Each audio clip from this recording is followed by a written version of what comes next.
Welcome to Shukla study point. आप सभी का स्वागत है आपके अपने YouTube channel Shukla study point में। मैं शिवम शुक्ला आप सभी दोस्तों का हार्दिक स्वागत करता हूं। एक बार सभी दोस्तों के पास इस वीडियो को शेयर कर दीजिएगा। जितने भी लोग जुड़ चुके हैं सभी का बहुत बहुत स्वागत, अभिनंदन। आपको बता दूं कि ये क्वेश्चन पेपर है दीनदयाल उपाध्याय गोरखपुर विश्वविद्यालय का HND 202, यानी कि हिंदी साहित्य का ये क्वेश्चन पेपर है। BA third semester examination 2022-23 Hindi Hindi गद्य द्वितीय का पेपर है। इससे पहले हिंदी गद्य प्रथम वाला क्वेश्चन पेपर जो हुआ था आपका परसों, उसको मैंने सॉल्व करवा दिया है। कल आप लोगों ने देखा होगा, ठीक है। उसके जो है 40 क्वेश्चंस थे आपके, उसको मैंने सॉल्व करवा दिया। ठीक इसी प्रकार से इसमें भी 40 ऑब्जेक्टिव टाइप के महत्वपूर्ण प्रश्न हैं, उसको इस वीडियो के माध्यम से हम समझने का प्रयास करेंगे और देखते हैं कौन कौन से आपके प्रश्न पूछे गए थे। क्लियर। आप देख सकते हैं ये DDU यूनिवर्सिटी यानी कि दीनदयाल उपाध्याय गोरखपुर विश्वविद्यालय का क्वेश्चन पेपर है। HND 201 का क्वेश्चन पेपर सॉल्व हो चुका है, HND 202 का है। इसी प्रकार से जो BA फर्स्ट सेमेस्टर का हिंदी का होता है उसमें 101, 102, 103 सभी का मैंने सॉल्व करवा दिया है फर्स्ट सेमेस्टर वालों के लिए, तो उसको भी देख लीजिएगा। ओके, अब मैं चलता हूँ, देखते हैं कौन कौन से प्रश्न आपकी परीक्षा में पूछा गया था। 17 तारीख को क्वेश्चन पेपर मतलब हुआ था। टाइम आपको 1 घंटे का दिया गया था, देखेंगे यहाँ पर। और मैक्सिमम मार्क्स आपके यानी अधिकतम अंक 60 नंबर का होता है। 1.5 नंबर का एक क्वेश्चन होता है। 40 क्वेश्चन को मिलाकर के आपको दिए जाते हैं। आप यहाँ पर देखेंगे पहला प्रश्न आ चुका है आपकी स्क्रीन पर। सभी लोग वीडियो को लाइक करते हुए चलेंगे। ओके, पहला प्रश्न आ चुका है आपकी परीक्षा की दृष्टि से कि भारतेंदु जी का यानी भारतेंदु हरिश्चंद्र का नाटक इनमें से नहीं है। भारतेंदु हरिश्चंद्र जी के नाटक की बात की तो भारत दुर्दशा इन्हीं का नाटक है। अंधेर नगरी भी भारतेंदु हरिश्चंद्र का है। राजश्री, अजात शत्रु, ये सब नाटक जो हैं किसके हैं? ये सब ऐतिहासिक नाटक हैं और ये सब नाटक है जयशंकर प्रसाद के। राजश्री नाटक जो है प्रकाशन हुआ था इसका 1915 ईस्वी में। जयशंकर प्रसाद का ऐतिहासिक नाटक है राजश्री। ऑप्शन नंबर इसका सी करेक्ट आंसर होगा। चंद्रावली भी आपके भारतेंदु हरिश्चंद्र जी का ही नाटक है, तो ऑप्शन नंबर इसका सी करेक्ट आंसर होगा। राजश्री जो है ये जयशंकर प्रसाद जी का है। क्लियर। तो ये आपका सी ऑप्शन जिन्होंने लगाया होगा उनको नंबर मिलेगा।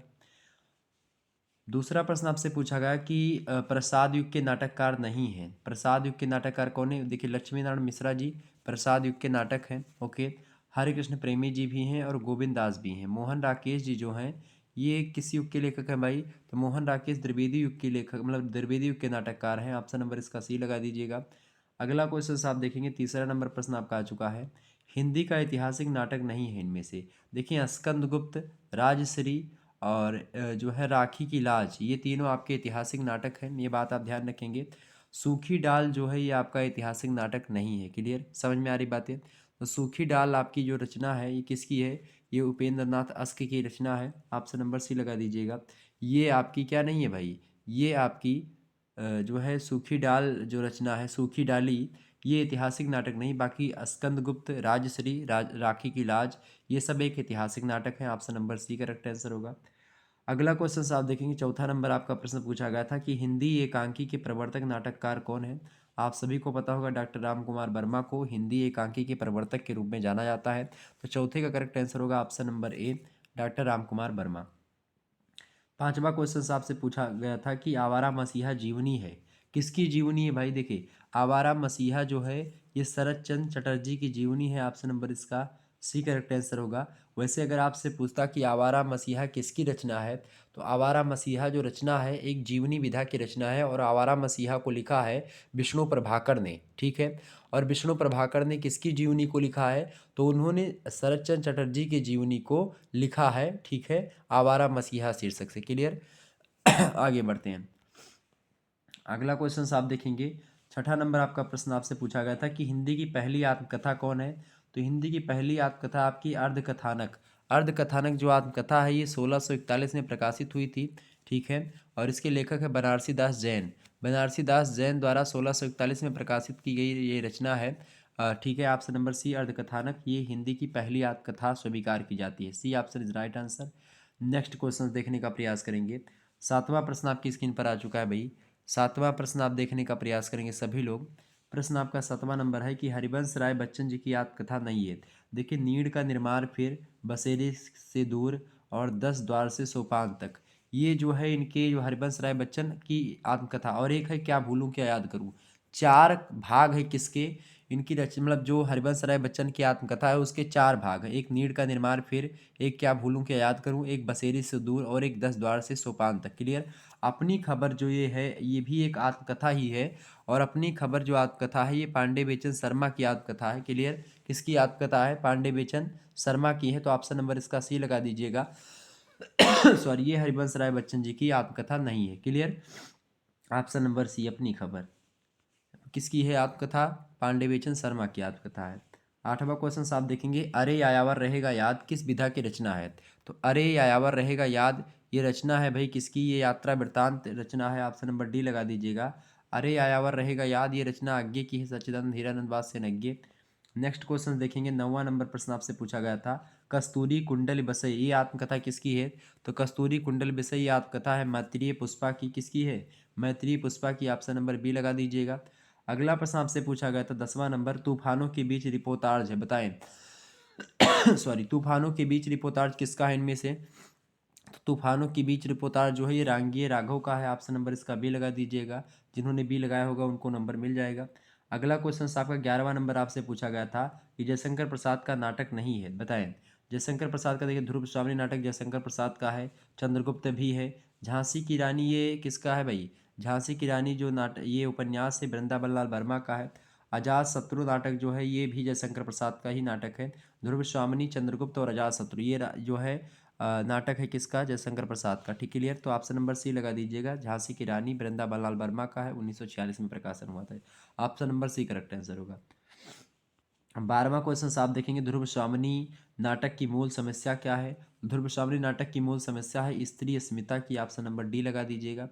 अगला प्रश्न 13वां नंबर प्रश्न आपसे पूछा गया था कि ध्रुव स्वामिनी नाटक की स्त्री पात्र कौन है? स्त्री पात्र में कोमा का नाम इसमें है, बाकी इसमें से किसी का नाम नहीं है। ठीक है, तो कोमा ये ध्रुव स्वामिनी नाटक की एक स्त्री पात्र है। ऑप्शन नंबर सी लगा दीजिएगा। 14वां क्वेश्चन आप सभी लोग देखेंगे, 14 नंबर आपका प्रश्न है कि ध्रुव स्वामिनी नाटक का पात्र नहीं है, बताएं। ध्रुव स्वामिनी नाटक का पात्र इनमें से कौन सा नहीं? देखिए, रामगुप्त, चंद्रगुप्त और कोमा ये ध्रुव स्वामिनी नाटक के पात्र हैं, जबकि स्कंदगुप्त अपने आप में एक नाटक ही है। ठीक है, स्कंदगुप्त भी एक नाटक है जयशंकर प्रसाद द्वारा लिखा गया है। क्लियर। तो 14वें का करेक्ट आंसर होगा ऑप्शन नंबर सी, स्कंदगुप्त ध्रुव स्वामिनी नाटक का पात्र नहीं। चंद्र मतलब स्कंदगुप्त एक अपने आप में एक नाटक ही है। ठीक है। सी ऑप्शन करेक्ट आंसर होगा। 15वां क्वेश्चन आप देखने का प्रयास करेंगे, ध्रुव स्वामिनी की कथा वस्तु इतिहास के किस कालखंड की रचना है? तो गुप्त काल की रचना, आप सभी को पता होगा। Option number B correct answer होगा। B option is right answer. 16वां क्वेश्चन आप सभी लोग देखेंगे, 16 नंबर क्वेश्चन आपसे पूछा गया था। देखिए, प्रश्न आपसे क्या पूछा गया था कि वीरता जब भागती है सॉरी भाई, प्रश्न आपका है कि वीरता जब भागती है तब उसके पैरों से राजनीतिक छलछंद की धूल उड़ती है, उपयुक्त संवाद किस नाटक से है? तो यह जो संवाद है ये आपका मंदाकिनी का कथन है वैसे तो, और ये ऑप्शन नंबर इसका लगेगा सी, ध्रुव श्रावणी नाटक से लिया गया। Option number C correct answer होगा। 17वां क्वेश्चन आप देखेंगे, पुरुषों ने स्त्रियों को अपनी पशु संपत्ति समझकर उन पर अत्याचार करने का अभ्यास बना लिया है, उपर्युक्त कथन है। ये देखिए, ये राजा महेंद्र प्रताप विश्वविद्यालय में भी यही कथन आपका पूछा गया था। क्लियर। तो पुरुषों ने स्त्रियों को अपनी पशु संपत्ति समझकर उन पर अत्याचार करने का अभ्यास बना लिया है, यह कथन है, बताएं। रामगुप्त का, ध्रुव स्वामिनी का, चंद्रगुप्त का या कोमा का? तो ये कथन है आपका ध्रुव स्वामिनी का। ऑप्शन नंबर इसका बी करेक्ट आंसर होगा। अगला क्वेश्चन आप देखेंगे, 18वां नंबर प्रश्न आपका है, देवी विश्व मतलब देवी जीवन विश्व की संपत्ति है, प्रमाद से, क्षणिक आवेश से, दुख की कठिनाइयों से उसे नष्ट करना ठीक नहीं है, यह कथन किसका है? तो मेरे हिसाब से यह कथन अमात्य का है। ऑप्शन नंबर इसका बी लगा दीजिएगा। अगला प्रश्न इस पर अमात्य का मेरे हिसाब से मैंने जहाँ तक देखा है, बाकी आप लोग एक बार देख लीजिएगा 18वें का, बाकी इसमें थोड़ा सा मुझे, बाकी इसका बी ही करेक्ट होना चाहिए, मतलब कि जहाँ तक मैंने पढ़ा है। और साथ मुझे अब फिर से मैंने दोबारा ज़्यादा रिसर्च नहीं कर पाया हूँ, लेकिन फिर भी आपका बिल्कुल 98 का मेरा हिसाब से भी होना चाहिए। बाकी सारे प्रश्न आपके एकदम से 100% करेक्ट है, इसमें थोड़ा सा मुझे संदिग्धता है, इसीलिए मैं थोड़ा सा आपको बता रहा हूँ। तो इस पर थोड़ा सा अगर देख लेंगे क्लियर। आगे देखिए, 19 नंबर आपका प्रश्न, ध्रुव स्वामिनी नाटक के दो पुरुष पात्र हैं, बताएं। ध्रुव स्वामिनी नाटक के दो पुरुष पात्र रामगुप्त, चंद्रगुप्त। ऑप्शन नंबर इसका ए करेक्ट आंसर होगा 19वें का। ओके, 19 नंबर का ए करेक्ट आंसर होगा। अगला क्वेश्चन आप देखेंगे, 20 नंबर प्रश्न आपका दिया हुआ है। देखिए, 20वां प्रश्न, ध्रुव स्वामिनी नाटक का खल पात्र नहीं है। खल पात्र कौन नहीं है भाई? देखिए, चंद्रगुप्त जो है खल पात्र नहीं है। ऑप्शन नंबर इसका सी लगा दीजिएगा। अगला प्रश्न आपका 21 नंबर प्रश्न आपसे पूछा गया कि उपेंद्र नाथ अस्क का एकांकी इनमें से कौन सा है। इनमें से उपेंद्र नाथ अस्क का एकांकी कौन सा है भाई। लक्ष्मी का स्वागत जो एकांकी है ये किसका है, उपेंद्र नाथ अस्क का है। सीमा रेखा जो एकांकी है ये विष्णु प्रभाकर की एकांकी है। भोर का तारा जो एकांकी है किसकी है, जगदीश चंद्र माथुर की है। क्लियर, तो ये चीज़ें थोड़ा सा ध्यान रखेंगे। अगला प्रश्न आपका 22 नंबर प्रश्न आपसे पूछा गया था कि औरंगजेब की आखिरी रात, ये भी एक एकांकी है और इसका कथ्य क्या है।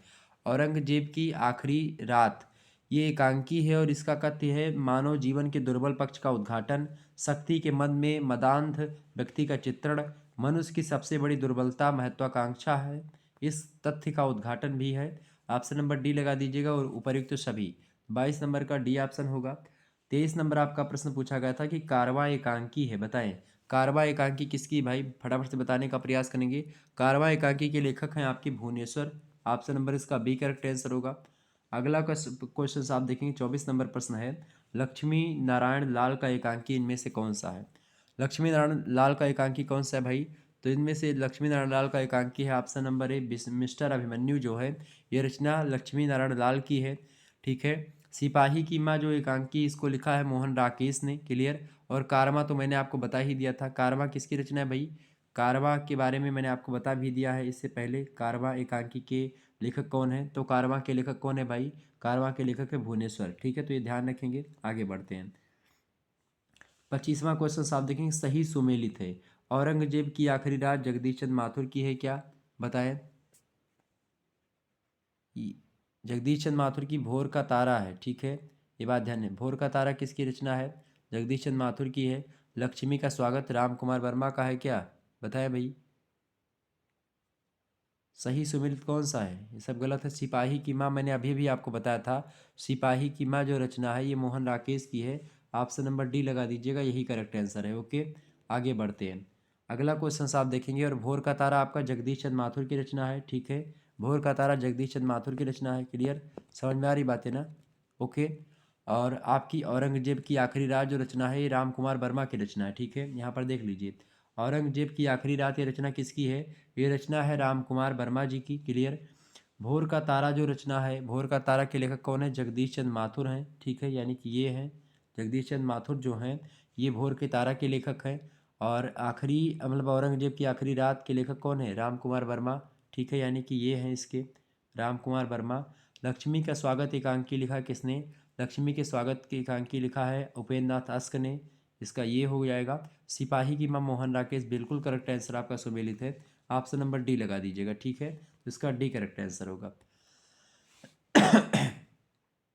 26 नंबर क्वेश्चन आप देखेंगे सभी लोग, सीमा रेखा एकांकी जो है, प्रश्न आपका बढ़िया है। सीमा रेखा एकांकी का पात्र इनमें से नहीं है, बताएं।